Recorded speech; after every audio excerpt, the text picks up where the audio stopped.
Isso mesmo, vamos aguardar o pessoal chegar aqui para a gente começar o nosso papo reto de hoje. É um assunto muito interessante, muito importante para todos nós, não só do Brasil como do mundo inteiro, que é o SUS e o que a gente tem a ver com o Sistema Único de Saúde brasileiro.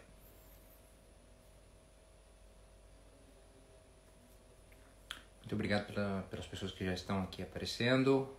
Continue com a gente, o Papo Reto hoje vai falar sobre o SUS. Assim que eu convido todos vocês para acompanharem comigo aqui essa transmissão em direto. Muito obrigado pela companhia. Muito obrigado pela companhia. Estou só aguardando aqui, daqui a pouco a Fernanda entra, que é a minha convidada de hoje, para a gente começar a nossa discussão, nosso bate-papo.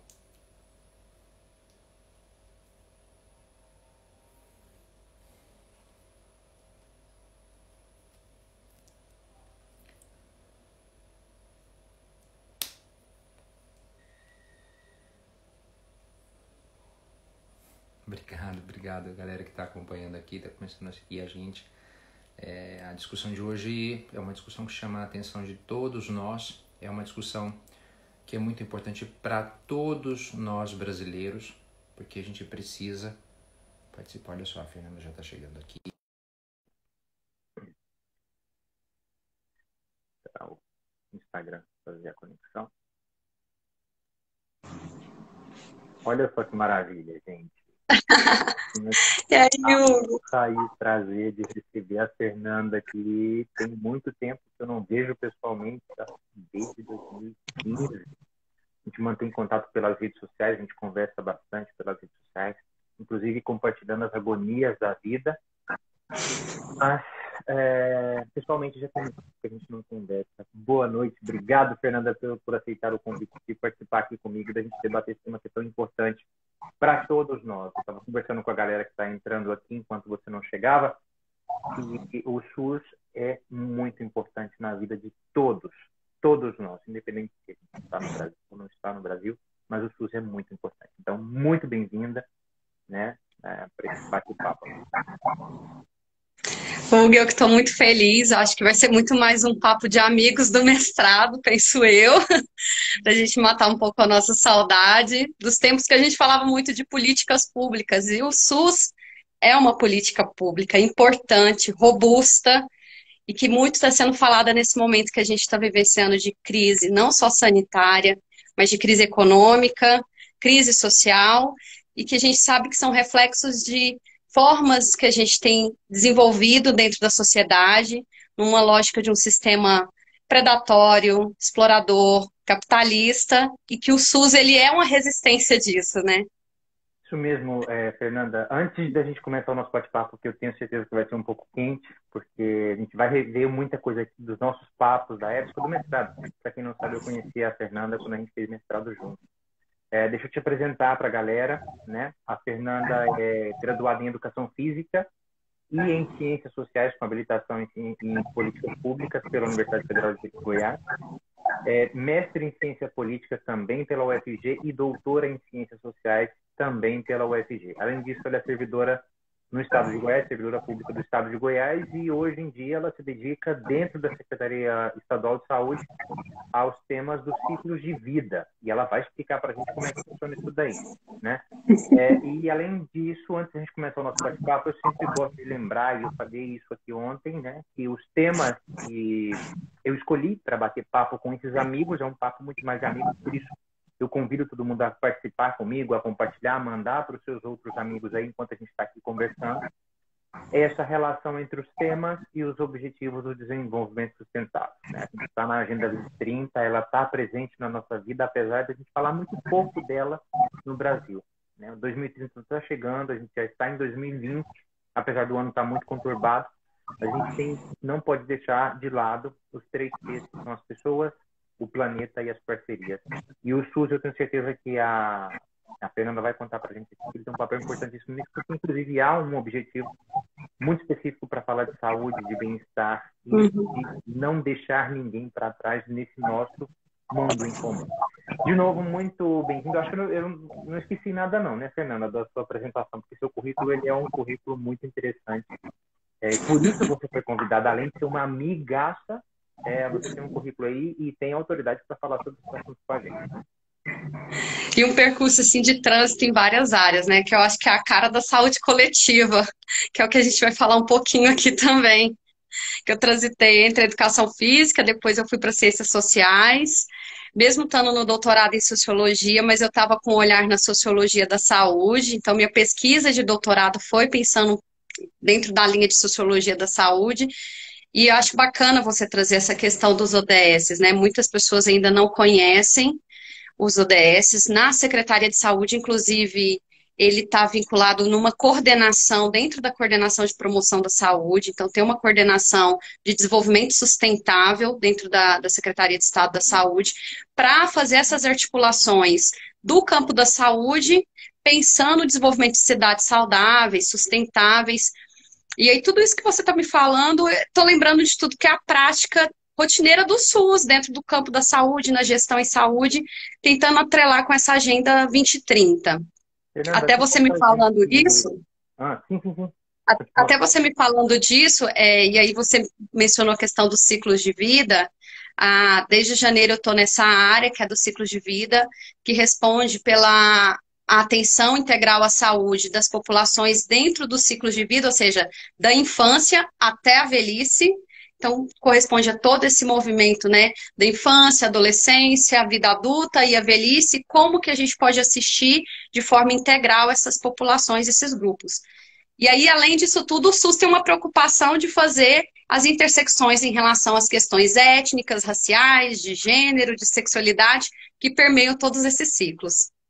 Bom, Fernanda, assim, para ficar bem claro para quem está acompanhando a gente aqui, e vai ver essa live depois, o SUS, ele não é só o postinho de saúde, ele não é só a campanha de vacinação, ele não é só o CAIS ou o CIAMES, nem o hospital público, para quem, onde a gente vai quando tem alguma emergência. O SUS é muito mais, né? O SUS, ele é uma política pública enorme, enorme, que acompanha a gente desde que a gente nasce, independente da sua classe social, do seu nível de renda, até quando a gente morre, literalmente, né? Você pode explicar um pouquinho para a gente como é que são esses ciclos do SUS, essas partes do SUS?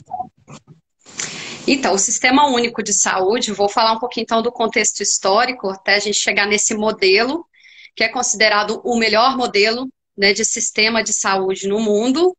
Ele foi baseado, inclusive, nos modelos da Inglaterra, que foi tão falado agora recentemente, o NHS, e o modelo canadense. Então, o SUS ele foi construído tentando pegar as melhores partes desses modelos que já são bons no mundo e constituir esse sistema que a gente tem, que a gente vivencia há 30 anos, um pouco mais de 30 anos. O SUS ele surge a partir de um movimento, de uma reforma sanitária no início da década de 70, que pensadores, pesquisadores da academia, mais a sociedade civil organizada, que entendia que o modelo de saúde que a gente tinha no Brasil naquele momento, ele já estava fadado ao fracasso. Era um modelo que eu falo que as gerações que antecedem a gente, né, Hugo, devem se lembrar do INAMPS, esses modelos que a gente tinha, que só tinha acesso à saúde quem tinha carteira assinada. Então, as outras pessoas que não tinham carteira assinada não tinham acesso à saúde. E aí eu faço até uma reflexão para quem está acompanhando a gente, pensar no momento da pandemia, imagina as pessoas só terem acesso se tivesse uma carteira assinada no Brasil, sendo que a gente sabe do número de trabalhadores informais que a gente tem hoje no Brasil, especialmente os entregadores, nessa lógica de precarização do trabalho. Como seriam assistir essas pessoas em relação à Covid? Não iríamos assistir. Elas estariam fadadas a morrer. Né? Então, o SUS ele vem nessa vertente de ampliar mesmo a assistência enquanto um sistema universal, e que atende todos. Você quer falar? Independe da sua situação, você chega no SUS e você é atendido. Inclusive, é um ponto que eu vou lembrar daqui a pouco na nossa conversa, que é dentro dessa gestão das pessoas, a necessidade talvez de repensar algumas coisas, porque o SUS também pode ser, ele é um sistema maravilhoso, mas ele pode ser melhorado em alguns aspectos. Inclusive, eu vou tentar trazer aqui para a gente refletir alguns exemplos que eu vivenciei estando aqui fora. Claro, para a gente poder fazer comparações e levar esse debate. Mas pode continuar. O SUS, então, ele tem esse espectro, já tem mais de 30 anos aí que ele está funcionando e ele abarca muitas coisas. Não é, como eu disse, ele não é só o postinho de saúde e o CAIS. Não. E ele também, a gente costuma ver um senso comum de que o SUS, ele é para a população menos favorecida. Ou seja, os postinhos de saúde são, vou falar bem claro, para pessoas pobres. Isso não é verdade, é igual você falou. As crianças são assistidas por um programa nacional de imunização em que tem a vacinação de graça lá no SUS, no postinho de saúde. E elas são assistidas nesse programa nacional de vacinação. Então, a gente tem um Programa Nacional de Vacinação robusto, a gente também tem o Programa Nacional de ST-HIV, que é uma referência mundial em relação a todos os serviços que são oferecidos no Programa Nacional de ST-HIV, desde PrEP, que é a profilaxia pré-exposição, a PrEP, que é a profilaxia pós-exposição ao HIV. Então, a gente tem disponível, as pessoas podem buscar no postinho, tá lá o preservativo disponível para você retirar, qualquer pessoa pode buscar isso, fora os métodos contraceptivos que estão disponíveis no SUS, tanto do preservativo como os contraceptivos orais, injetáveis, a própria inserção do DIU, que é importante, que dentro dos ODS, quando você pega o ODS lá de equidade de gênero, é a garantia da mulher fazer escolha de quando ela quer ficar grávida, quantos filhos ela quer ter, e para isso ela precisa ter acesso aos métodos contraceptivos. Ela tem que ter essas garantias. Isso tudo está dentro do contexto do Sistema Único de Saúde. Para além disso, você falou de outras questões que não é só lá no postinho que o SUS acontece, que a gente fala postinho para que as pessoas entendam, mas é a atenção primária à saúde, é um dos níveis do SUS, né, de níveis de atenção do SUS. Então, o SUS ele é dividido em níveis de atenção, que é a atenção primária, composta pela UBS, pelos núcleos de apoio à saúde da família, por diversas estratégias e programas. Tem o nível de atenção secundária, que é ambulatorial, que a gente costuma conhecer também dentro da rede de urgência e emergência, as UPAs. Aqui em Goiânia, por exemplo, é o CAIS ou o CIAMS, que você mencionou. E também o nível de atenção terciária, que é hospitalar, que agora é tão falado por conta dos hospitais de campanha, que está nesse nível. Então, esses são os níveis de atenção. Só que o SUS também ele é composto por áreas, né, de gestão para poder fazer essa gestão do SUS e para garantir que o SUS aconteça, tanto no nível de atenção, que eu falei, o nível de gestão, que é importantíssimo.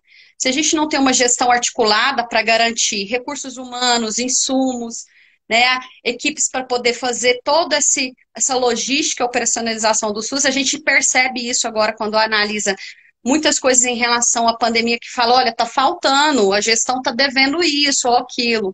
E uma questão muito importante que a gente tem que mencionar, que é uma dimensão importante do SUS, é a própria vigilância, né? É o que você falou, o alimento que chega dentro da minha casa, ele só chega porque a vigilância buscou garantir a minha proteção e a minha segurança alimentar, tanto pela fiscalização da água que chega na minha casa, então a vigilância ambiental, a vigilância do trabalhador, da saúde do trabalhador, a gente tem a vigilância epidemiológica, tão falada agora no momento da pandemia também. Todo mundo quer saber quantos casos, quantos óbitos. É a vigilância epidemiológica que traz essas informações para que a gente possa planejar a gestão e a assistência e a atenção que está sendo disponível, né? É uma coisa que me chama muito a atenção, porque, como a gente estava comentando aqui, quase sempre a gente pensa que o SUS se resume em postinhos e hospitais, e a gente acabou de ver aqui que são vários níveis, e a gente esquece que tem uma área de gestão, porque gerenciar um sistema do tamanho que é o SUS necessita uma gestão muito robusta. E aí eu já quero aqui te cutucar um pouquinho.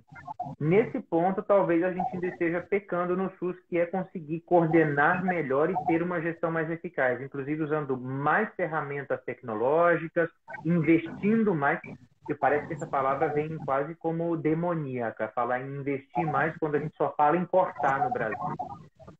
Mas de uma forma de investir e melhorar essa gestão e essa eficácia do SUS. Eu me lembro aqui, para dar um exemplo, quando se implantou no Brasil o cartão SUS, né? O cartão SUS, que era essa forma de conseguir ter dados fiáveis, dados confiáveis das pessoas e conseguir chegar num nível de coordenação mais geral acerca dos casos. E por que eu estou citando isso? Porque talvez muita gente não desconhece, por uma parte, porque usa somente a atenção primária e secundária e não sabe o que está por trás, por falta de conhecimento. Ontem eu estava conversando aqui com o Daniel que talvez falte na educação básica brasileira algo sobre economia e finanças e talvez falar também sobre esses sistemas de políticas públicas que o Brasil tem, que são tão robustos, e para conscientizar tanto crianças e adolescentes, quanto também isso, levar isso para casa e convencer pais e as unidades familiares dessa importância, porque a gente costuma só reclamar do sistema quando a gente tem que ir lá, mas a gente não lembra que por trás há muita gente que tem que levar, porque é um sistema muito pesado. O Brasil é enorme e pensar num sistema de saúde tão robusto como é o SUS nesse momento é complicado. Por isso, eu falava aqui do cartão SUS, que teve uma série de problemas e que, inclusive, ainda se tenta melhorá-lo, né, de filtrar os dados, de somar dados de pessoas, e para poder fazer essa gestão. Por exemplo, eu vou dar um exemplo de um sistema que se parece um pouco com o SUS, que é o sistema de saúde espanhol, que apesar de ter as suas diferenças, aqui nós temos um cartão também, como é o cartão SUS, e nesse cartão está registrado todo o meu histórico de consultas médicas, de provas clínicas, de medicamentos. Eu vou na farmácia, eu não preciso, não tem receita, não existe receita de papel. Eu levo o cartão, a farmácia automaticamente lê o que pode ser dispensado para mim e me dispensa de acordo com a prescrição médica, né? E era essa a intenção do cartão SUS. Eu não sei porquê, claro, por questões políticas, obviamente, o cartão SUS, ele começou a ser implantado, eu lembro da correria que foi em Goiânia, porque a gente precisava ir num local específico, levar uma série de documentos para comprovar a identidade, comprovar endereço e tal, mas ele foi implantado, no entanto, ainda falta muito conhecimento por parte da população de como isso funciona, né? Esse por trás das cenas para fazer com que o sistema seja, inclusive, mais defendido, não? Isso você falando de gestão, para você ver, quando você olha para a lei que cria o SUS, que é a 8.080, ela prevê, inclusive, a participação social na gestão. Então, o SUS, ele tem a participação social a partir do controle social, que são os conselhos municipais de saúde, os conselhos estaduais de saúde, o Conselho Nacional de Secretários, Conselho Nacional de Secretários Municipais. Eu acho que poucas áreas que têm esse processo de participação tão forte da sociedade, e aí é dentro daquilo que eu estava falando da história de criação do próprio SUS. Quando o SUS foi pensado através do movimento reformista, o movimento reformista sanitário, ele teve um poder muito grande, inclusive, para pautar a agenda de redemocratização. Então, vejam, esse movimento que estava, seja num novo modelo de saúde, um novo sistema de saúde para o Brasil, ele foi importantíssimo também para o processo de redemocratização. Então, quando foi pensando a agenda da saúde no Brasil, ela foi pensada de forma democrática, em que a população, a sociedade, atuasse ativamente na gestão. Só que a gente observa, e isso você disse claro, em relação à gestão, especialmente essa gestão compartilhada com a sociedade. Primeiro, é aquilo que você falou. A gente precisa de uma formação política da nossa sociedade. E não uma formação política baseada em redes sociais. É uma formação de educação mesmo para a política, para entender que não basta eu só votar num deputado ou num vereador, que ele vai resolver os problemas e as demandas da minha comunidade. Eu preciso estar junto, ativo, de forma de mobilização comunitária para cobrar realmente as demandas e as necessidades, que tem muito a ver com os objetivos do desenvolvimento sustentável também. Então, essa participação ela é fundamental. E no SUS existiu essa preocupação, está na lei orgânica da saúde, da Constituição do SUS, está na nossa Constituição Federal, mas é uma lacuna importante que vai acabar influenciando quando a gente observa essas outras lacunas em relação à gestão. Porque se eu tenho uma participação efetiva da sociedade, ela não vai aceitar que, por exemplo, que entraves políticos, partidários, impactem no direito à saúde que ela tem. Então, acho que o grande ponto principal, você até falou, é a questão de você ter uma educação política e participativa. Porque a gente ainda constitui isso muito no papel, né? Sim, e eu tenho entendido que se a gente tem essa participação e essa conscientização acerca da importância do SUS, E aí é uma conscientização que vai para todos os espectros sociais, inclusive para quem tem plano de saúde privado, etc., porque o SUS também regula os planos de saúde privados. Lembrando a galera que consulta no hospital particular e que não usa o SUS muito com frequência, mas que é o SUS quem regula esses hospitais. Essa participação e essa conscientização das pessoas pode valorizar e, inclusive, garantir uma qualidade mais alta do serviço. Eu entendo, né, que se a gente tem uma participação e tem uma recorrência maior de saber como funciona, de como poder ajudar, e aí eu lembro aqui de outro ponto dos ODS, né, Fernanda, que o SUS é uma das políticas públicas brasileiras mais capilarizadas que a gente tem, porque ele está em todos os lugares.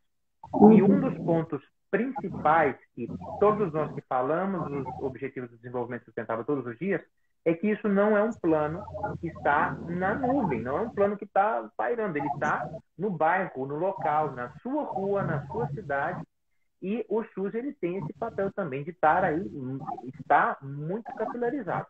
Ou seja, se a gente acompanha de perto o que acontece no Sistema Único de Saúde, no nosso postinho, que a gente participa no postinho que está perto da nossa casa, a gente se preocupa em manter, inclusive coisas básicas, de manter o nosso cadastro dentro do DataSUS organizado, a gente facilita demais a conta a gestão da política pública e uma melhora nessa gestão, inclusive para cobrar e pedir uma melhor gestão. Não é só investimento, senão que também poder, a partir desse conhecimento de como funciona. E eu quero deixar claro para quem está acompanhando aqui que a gente fala política pública, por favor, não usem essas palavras no sentido pejorativo, porque acaba caindo no Brasil sempre política num sentido ruim e pública num sentido pior ainda. E não é o caso. Política pública, a gente precisa dela o tempo inteiro. A gente tem política pública funcionando o tempo todo na nossa vida e a gente precisa nos interessar pelas políticas públicas. Esse espaço aqui, inclusive, para a gente bater esse papo.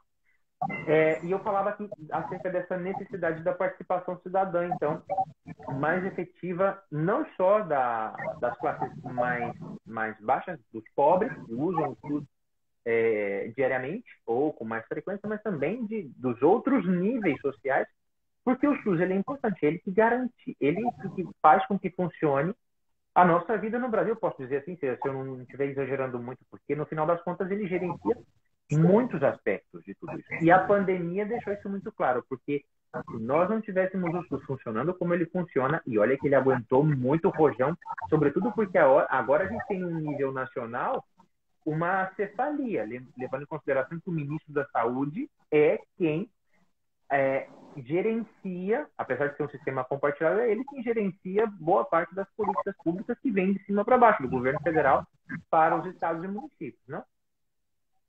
Ainda mais num contexto, igual você falando, que a gente vivencia uma pandemia, e eu lembro muito da ciência política, a gente precisa, nesse momento, de uma construção de políticas top-down, que vem de cima para baixo mesmo, com protocolos, organizando essa gestão, e isso é fundamental nesse momento que é atípico, vamos dizer assim, que a gente está vivenciando de crise. O ideal é que ele seja de baixo para cima, que ele seja construído realmente com as comunidades, dentro desse processo de gestão do SUS, né? Eu lembro muito, na minha pesquisa do doutorado, eu analisei o programa Academia da Saúde, que é um programa ministerial e que ele tem se capilarizado bem no território nacional e aqui em Goiás também. Até o momento que eu estava fazendo a minha pesquisa do doutorado, metade dos municípios goianos constituíam um polo em funcionamento do programa Academia da Saúde, que é um espaço de promoção da saúde, que é uma das dimensões do SUS, a promoção, a proteção, a prevenção e a recuperação da saúde. Então, tudo isso ainda que o SUS tem que dar conta. Promoção, prevenção, proteção, então tudo nesse contexto. Não é só curar doente, é evitar que as pessoas adoeçam. Que é prevenção, mas a promoção é muito antes disso tudo, porque promoção da saúde é você garantir condições de vida para que a pessoa tenha o seu pleno exercício da saúde. Então, tem uma dimensão democrática e de exercício de cidadania. Então, a pessoa ter uma moradia adequada, ela ter educação, ela ter lazer, ela ter cultura, isso tudo faz parte da promoção da saúde, que tem a ver com os ODS. Aí sempre eu vou retomar os ODS que você falou, que é você pensar a saúde em todas as políticas. A saúde não é só da área da saúde, quanto pensando secretarias de saúde ou Ministério da Saúde. A saúde está em todas as outras pastas. Ela está envolvida com todos esses outros cenários. Então, para promover saúde, eu preciso que as outras áreas também estejam promovendo essas condições de vida melhores e mais dignas para a sociedade. E é por isso que eu acho que é muito interessante isso que você fala do contexto da pandemia, porque a pandemia demonstra claramente essa desigualdade social que estava exacerbada no Brasil, essas condições igual trabalho e renda é um determinante social de saúde importante, que pode impactar positivamente ou negativamente na saúde e na vida dessa pessoa, desse indivíduo e da sua coletividade. A gente tem que pensar que a coletividade é a sua família, é o lugar onde ele vive, com a comunidade que ele está. Então, a pandemia demonstra que, e aí aquilo falou, vamos falar de corte de gastos no Brasil. A pandemia está mostrando que não dá para a gente falar em corte de gastos, especialmente para a saúde. A gente tem que investir realmente na saúde, especialmente agora. O SUS ele sofreu vários retrocessos, especialmente a partir de 2016, com a política de teto de gastos. E isso está refletindo agora nesse momento, né? Como que a gente está vivenciando. Você falou da questão da capilarização. É um dos princípios do SUS a territorialização e a descentralização. A gente, quando começou a pandemia, quem estava fora, e aí você pode falar porque você está na Espanha, como que estava vendo o Brasil nesse cenário, todo mundo colocava assim, não, o Brasil vai se sair super bem, porque o SUS está em todos os lugares, no município que tem 4.000 habitantes, ele vai ter equipe da saúde da família, ele tem um ACS que tem se dito como um fiscal comunitário, né? Ele poderia ser esse potencial busca ativa de pessoas contaminadas ou fazer o rastreio dessa população, talvez, que pudesse ser suscetível a ser contaminada. E, infelizmente, com essas mudanças que a gente teve ministeriais, ficaram algumas lacunas. E aí, Desculpa, aquilo que se Fernanda, esperava do eu Brasil... situação, mas o meu sorriso é de desespero por saber que a gente tinha tudo montado e está bem montado para sair super bem.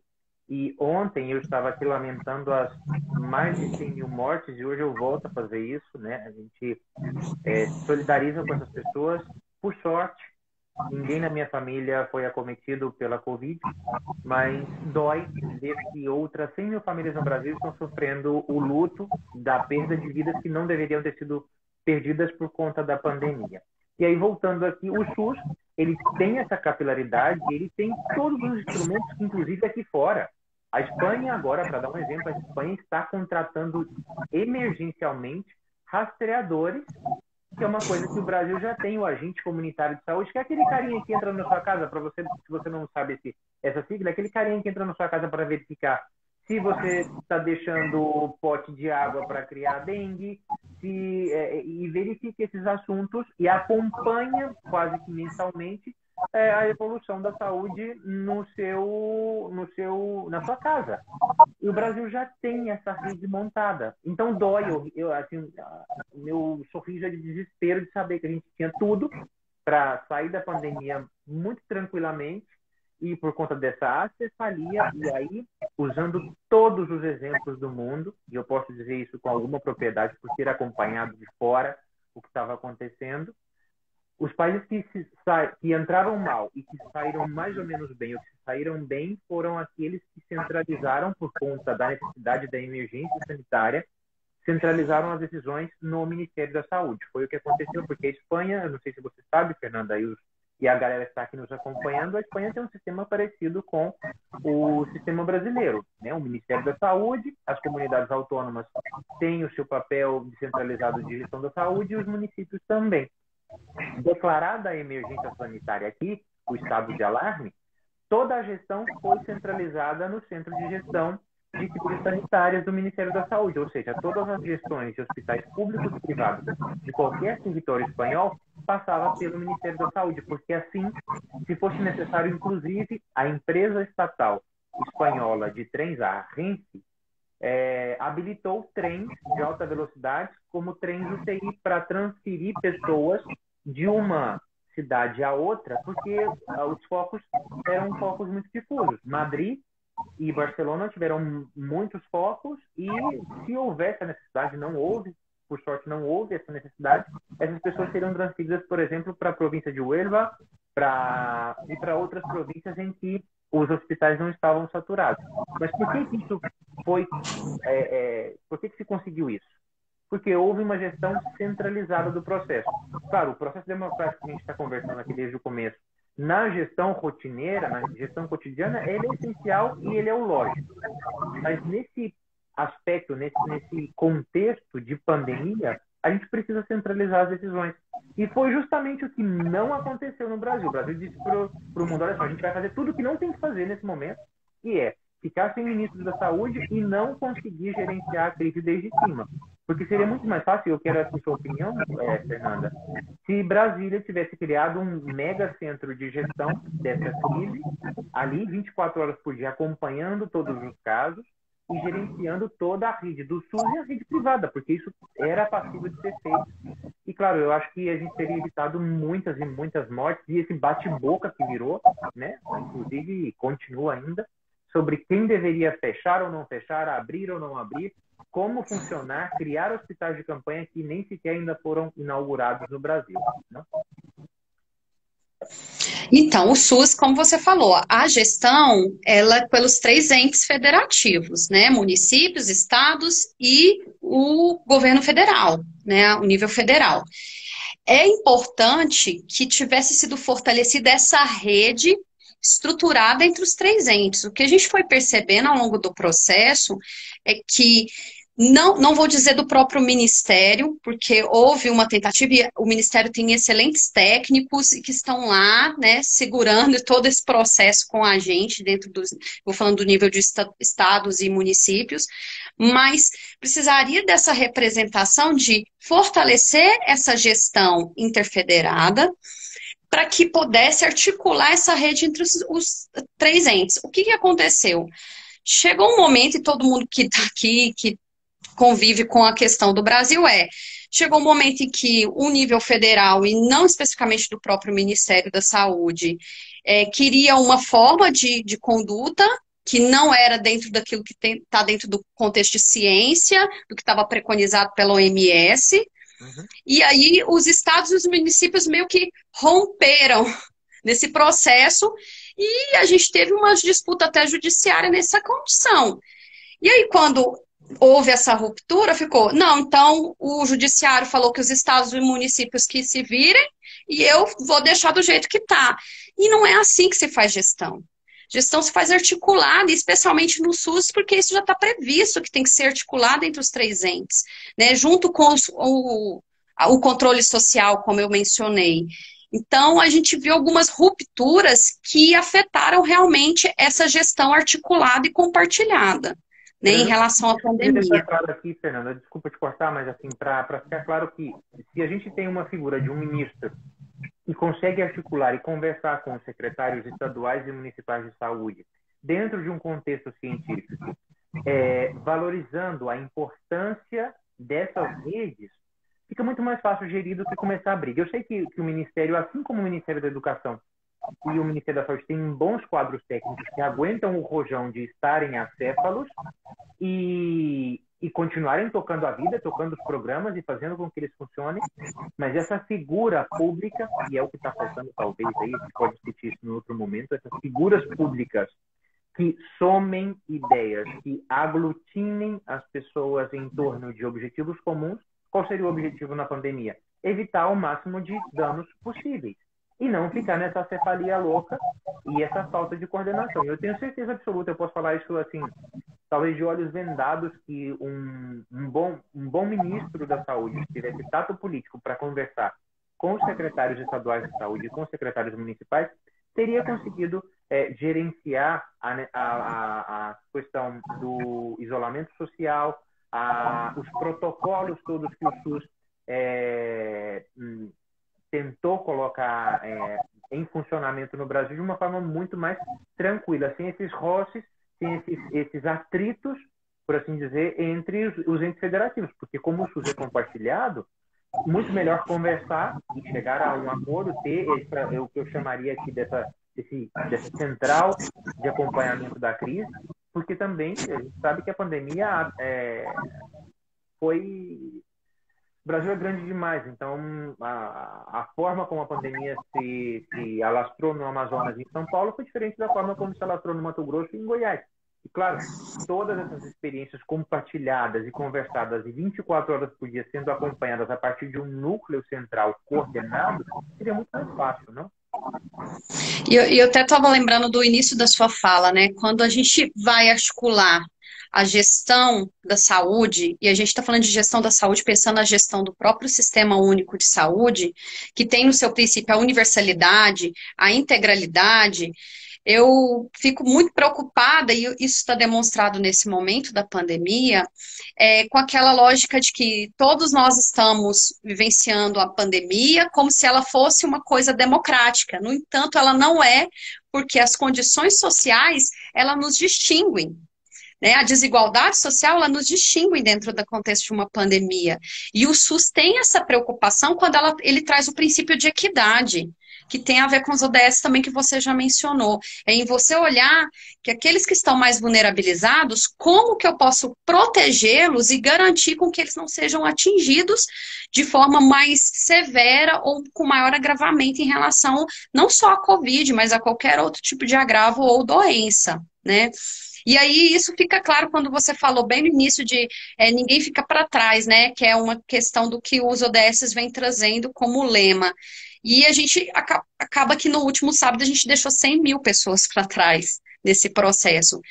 A gente poderia ter mais, se a gente pode pensar assim, uma noção mais específica. Poderiam ter morrido mais pessoas, porque o SUS está segurando muita coisa, né, nesse momento. Mas a gente deixou 100 mil para trás nesse processo. A gente poderia ter reduzido muito essa condição, né, social. É possível pensar nesses números e pensar que a gente tem o melhor sistema, né, o melhor desenho de sistema do mundo, isso sem nenhuma sombra de dúvida, porque o SUS, a forma como ele foi pensado, ele é o melhor sistema porque ele consegue dar conta de todas as pessoas. Se você sofre um acidente de trânsito, você que é da classe média e tem um plano de saúde, você sofre um acidente de trânsito e o SAMU vai te buscar, o SAMU não vai te perguntar se você tem ou não tem plano de saúde, ele simplesmente vai te levar para a urgência e ele vai te atender de forma indistinta. Não há pergunta, né? Assim como você disse também das outras políticas, né? A política de combate às ETS, a HIV e AIDS, e outras várias políticas que são desenvolvidas pelo SUS, que são muito importantes e que devem ser valorizadas. Ou seja, a gente pode... Eu quero parar aqui um pouquinho e agradecer quem está acompanhando a gente. Muito obrigado por acompanhar esse papo reto aqui com a Fernanda, que a gente está conversando aqui sobre o SUS, e eu acabo me empolgando, porque é uma das políticas públicas que mais me chamou a atenção no Brasil, que é essa política de saúde. Porque eu me lembro de estar com amigos que são de classe média alta e que nunca tiveram que pisar no SUS, e no meio de uma bebedeira tiveram uma baixa de glicose muito grande, e eu os levei a uma emergência. A pessoa, no final, me falou assim, aonde eu tenho que pagar? Eu falei assim, não, meu camarada, você não tem que pagar. Você está no Sistema Único de Saúde, você é brasileiro e paga isso daqui com seus impostos. E a pessoa ficou assim, meu Deus, o que está acontecendo, né? Tão grande era a falta de conhecimento com relação ao que é o SUS. De fato, como você disse, Fernanda, a pandemia mostrou, escancarou todas as desigualdades possíveis e imagináveis do Brasil, e o SUS está dando conta de dar o recado nesse momento de proteger como pode, e a gente tem que deixar isso claro aqui, como pode, essas populações mais vulneráveis, porque querendo ou não, a população pobre brasileira sofre muito mais com a pandemia do que outras classes sociais, né? E eu acho que muito do que você está me falando agora me lembra muito a questão de a gente ter falado da importância da educação. Tanto no campo da saúde também a gente fala de educação e saúde. Não basta eu ter um sistema robusto como o SUS, eu ter o agente comunitário e eu não ter a consciência e a educação de tomar as medidas preventivas, né? Não basta isso. Porque o sistema, ele pode ser maravilhoso se a população não está preparada para receber esse sistema. Eu lembro muito do Rousseau, sabe? Nessa questão, em um contrato social, ele diz que o Rousseau ele tem uma paixão pelo legislador. Ele fala que a democracia só existe porque tem um legislador. É ele que ouve os anseios da população, da sociedade, né? A vontade geral. E o Rousseau, ele diz isso no contrato social. Não adianta ter um bom legislador se o povo não está preparado para boas leis. Não adianta a gente ter um excelente sistema de saúde se as pessoas não estão... E aí eu acho que casa com a sua live de ontem sobre economia, educação financeira, cabe muito com a educação e saúde, nessa consciência coletiva de que não adianta o teu agente comunitário, não adianta o seu sistema, e eu continuo acumulando água no potinho de planta na minha casa. Eu estou responsabilizando o indivíduo? Não, não é esse o meu discurso. Eu estou responsabilizando a condição realmente das políticas públicas que têm lacunas, especialmente no campo educacional, que não prepara a sociedade para reconhecer os seus direitos, muitas vezes aceitar, inclusive, a retirada de direitos que conquistou ao longo de um processo democrático, e também não ter essa educação para compreender que, se ela não toma medidas preventivas, ela pode levar à falência o próprio sistema que ela tem de saúde, que é considerado o melhor do mundo.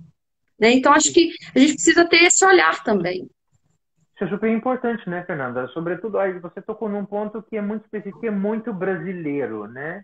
O potinho de água e a maldição que é a dengue todos os anos. Todos os anos. A gente está agora num contexto de pandemia, a dengue está um pouquinho apagada aí, mas a dengue está aí. E isso, falta aí, talvez, a educação básica da população em geral para cuidar. E não é um espaço muito grande, né, Fernanda? Um lote não é uma coisa monstruosa. É pequeno. E isso é cuidar de si, da sua família e de todo o seu quarteirão, de todo o seu bairro, por assim dizer. Essa conscientização com relação ao lixo, ou seja, há lacunas aí com relação à formação cidadã, por assim dizer, né? Eu acho que se a gente pudesse voltar um pouquinho no tempo e agregar de forma mais taxante educação financeira, educação para a cidadania, para pensar muito mais no coletivo. A gente está treinado, eu vou dizer treinado aqui, que eu acho que não tem uma palavra mais correta para isso, para alcançar objetivos e muitos objetivos na vida, e deixando para trás um objetivo comum que é, primeiro, não deixar ninguém para trás, e segundo, essa ideia dos ODS, que é nossa casa comum, nosso espaço comum. A gente não precisa ir muito longe. É o bairro, é a nossa rua, é a nossa zona da cidade, é a região da cidade. Aí em Goiânia a gente usa a palavra região. A região da cidade ou a própria cidade. Tá? A gente precisa pensar mais nisso. E isso também é valorizar essas políticas públicas. Lembrando aqui para quem está acompanhando a gente que política pública aqui é o suprassumo da execução da vida política, porque, querendo ou não, a gente está metido em política pública o tempo inteiro. Né? O SUS, para o que a Fernanda está contando aqui para a gente, ele está presente em toda... Se você é da classe média e nunca pisou num hospital público na sua vida, pode ter certeza que a Anvisa, a Vigilância em Saúde, já checou a comida do supermercado onde você come ou do bar onde você frequentava antes da pandemia, para você não comer comida estragada. O álcool gel que você está usando nesse momento da pandemia, né? É a vigilância sanitária que vai garantir a qualidade desse álcool gel, que ele seja realmente 70% que está chegando na sua casa, que você está passando na sua mão, que garanta realmente que ocorra o extermínio do vírus, né? Na sua mão e tudo mais, na superfície que você limpa. Então, acho que é importante as pessoas terem esse olhar.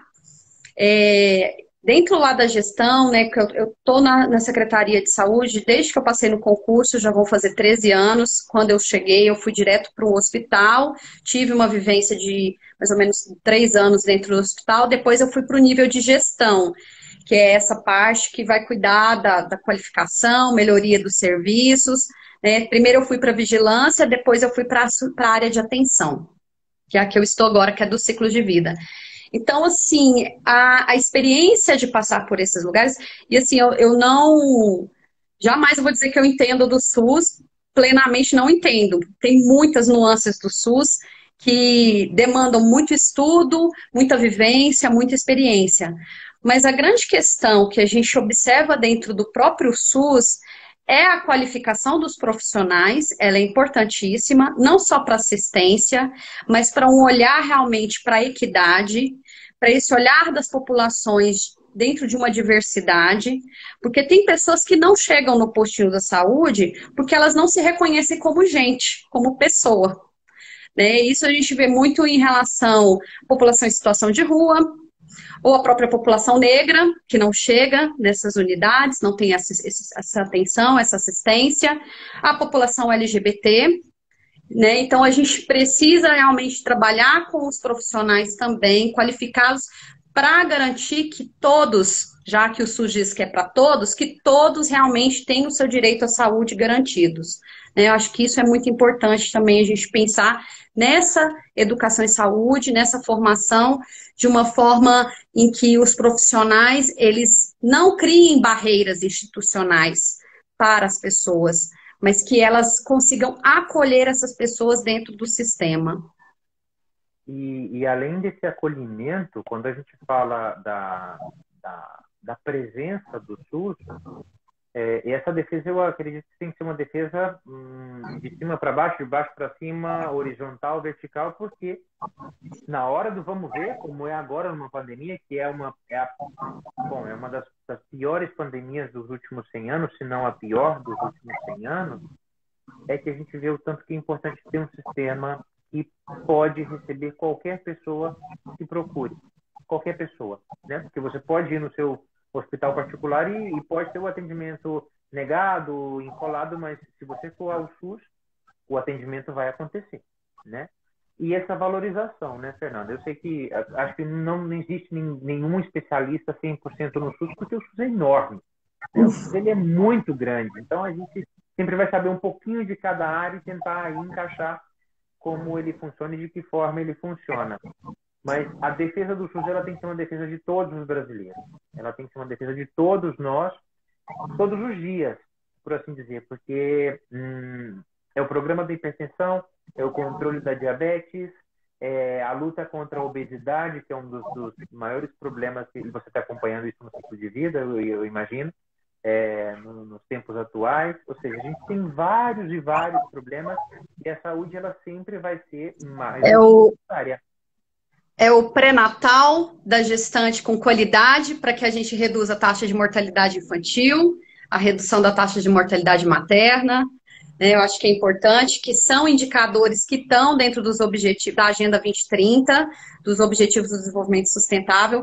Infelizmente, nesse contexto da pandemia também, a gente está com um ranking muito triste em relação a mortes maternas nesse momento aqui no Brasil. Isso vai impactar nesses indicadores que nós somos signatários dessas cartas junto com a OMS, com a ONU, e isso vai impactar nos nossos indicadores daqui 1 ano, 2, quando a gente for olhar a questão de mortalidade materna, mortalidade infantil, né? Essa assistência que começa antes mesmo da gente nascer. É a assistência que as nossas mães vão receber, os nossos pais, o engajamento desse pai no pré-natal, essa garantia dele também de participar com uma licença paternidade, né, e estar junto nesse cuidado dessa criança para que ela desenvolva bem, que ela cresça bem no desenvolvimento integral.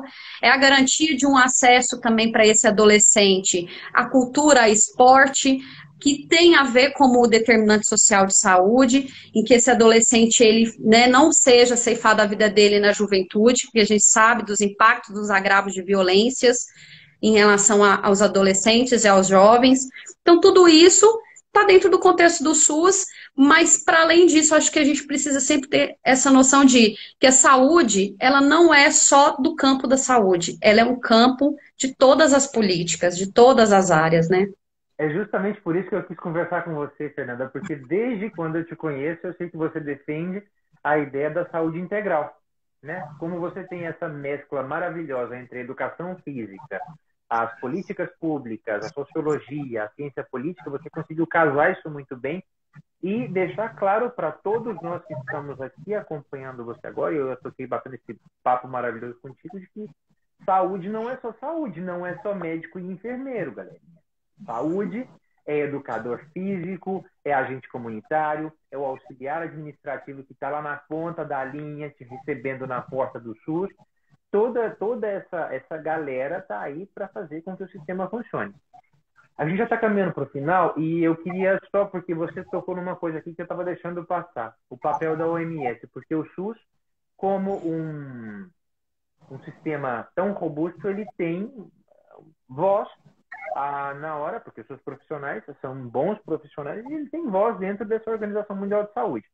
Ela foi muito desacreditada pelo governo, por partes do governo brasileiro durante a pandemia, mas eu tenho certeza que o SUS ainda tenta ao máximo resistir, por uma parte, aguentando aqui a pressão da pandemia e, por outra parte, aguentando para seguir os protocolos que são os protocolos científicos, aquilo que já está testado e comprovado, e que, a partir também das experiências mundiais, porque o Brasil entrou com uma, entre aspas, vantagem na pandemia, porque já tinha uma série de outras experiências acumuladas no mundo, não?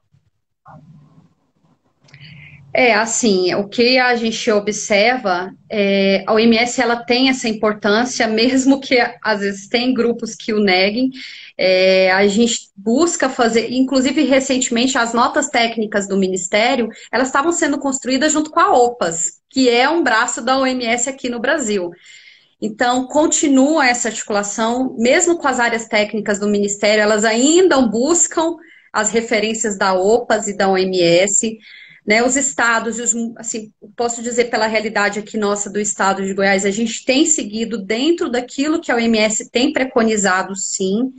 Eu só fico assim, você enquanto, né, formado em relações internacionais e está fazendo seu doutorado nessa linha, como que a gente vai ser depois desse processo a nossa representação dentro desses organismos internacionais? Essa é a grande preocupação depois, porque a gente aqui, enquanto técnicos, profissionais que levam a sério a ciência e aquilo que esses organismos internacionais que são parceiros importantes, né, dentro da política externa e na política interna, para a gente isso já é dado de barato, mas a grande preocupação é depois como que o Brasil vai sair disso dentro dessas instâncias dos organismos multilaterais. Olha, você acabou virando aqui a conversa, eu te respondo rapidinho aqui, porque a gente já está quase acabando, daqui a pouco o Instagram derruba a gente. Bom, o Brasil tem, como a gente já veio comentando aqui durante essa live, essa política robusta e tem bons técnicos. Eles são reconhecidos tanto pela Organização Mundial da Saúde quanto pela Organização Pan-Americana da Saúde, que é a OPAS que você acabou de falar aqui pra gente, que é um braço da OMS para todo o continente americano, né? Eles são reconhecidos e a gente tem fé, vou ter que usar a palavra fé aqui, não tem jeito de usar outra, e depois que todo esse redevu brasileiro, que parte da população brasileira cair na realidade de que o que está acontecendo não é normal e não é bom e não é saudável e não é nada positivo, a gente vai voltar a ter essa credibilidade, porque inclusive a gente tem professores da UFG, da Universidade Federal de Goiás, que foram convidados a participar de grupos técnicos na OMS, ou seja, os técnicos brasileiros são reconhecidos mundialmente pela sua excelência, os pesquisadores brasileiros são reconhecidos. O problema nesse momento é um problema puramente político, porque a gente tem gente ali, sobretudo no nível federal, no nível do Ministério, não os técnicos, mas no nível mais político do Ministério, que estão levando a coisa de uma forma... Eu não quero usar palavras chulas aqui, mas estão levando a coisa muito de uma maneira que não deveria ser. Acho que é a melhor forma de falar. Bom, Fernando, a gente já está caminhando para o final. Eu queria te agradecer muito, muito por ter gastado esse tempinho aqui para bater um papo comigo. Foi um autêntico prazer falar com você novamente. Ter esse papo aqui, eu vou te convidar outras vezes para a gente falar de assuntos mais específicos sobre educação integral, educação em saúde, né? Os temas mais do ciclo de vida. E eu queria que você deixasse aqui, então, as suas últimas palavras para a galera que está acompanhando a gente. Eu quero agradecer imensamente o convite. Que saudade, muito tempo sem a gente se ver. Fiquei feliz de reencontrá-lo, mesmo que virtualmente. Eu fico muito feliz nesse momento de estar compartilhando essa experiência sua na Espanha e a gente aqui no Brasil. Agradecer ouvir pessoas da Secretaria de Saúde aqui, participando, assistindo, meus colegas.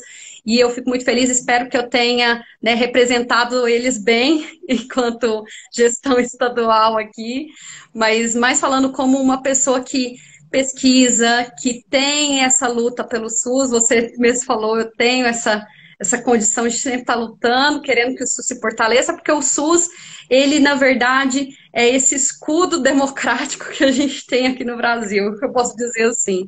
Então, um SUS fortalecido é uma democracia fortalecida, né? Então, eu fiquei muito feliz. E aí eu termino com a frase que o Drauzio Varela sempre usa, né? Sem o SUS é barbárie. Muitíssimo obrigado, Fernanda. Eu quero agradecer também as pessoas que estão aqui acompanhando a gente, que ficaram aqui por quase uma hora acompanhando a gente, entre idas e vindas, a gente teve várias pessoas. Eu agradeço todas as pessoas que estiveram aqui com a gente, os colegas da Fernanda. Se vocês gostaram dessa live e querem propor mais temas, manda para mim, manda para a Fernanda e a gente vai batendo papo aqui, porque aqui é um papo reto entre amigos e eu tenho certeza que eu tenho algum amigo que eu posso convidar para a gente poder falar sobre um tema mais específico. Muitíssimo obrigado. Na semana que vem, na quarta-feira e na quinta-feira, a gente tem novos temas. É só acompanhar a gente. Você também tem o direito e a possibilidade de compartilhar essa live, de convidar os seus amigos para participar com a gente. Mais uma vez, muitíssimo obrigado, Fernanda, e muito obrigado a todos. Cuidemos dos nossos, cuidem dos seus. Muito cuidado que a gente vai sair dessa, né? Tchau, tchau.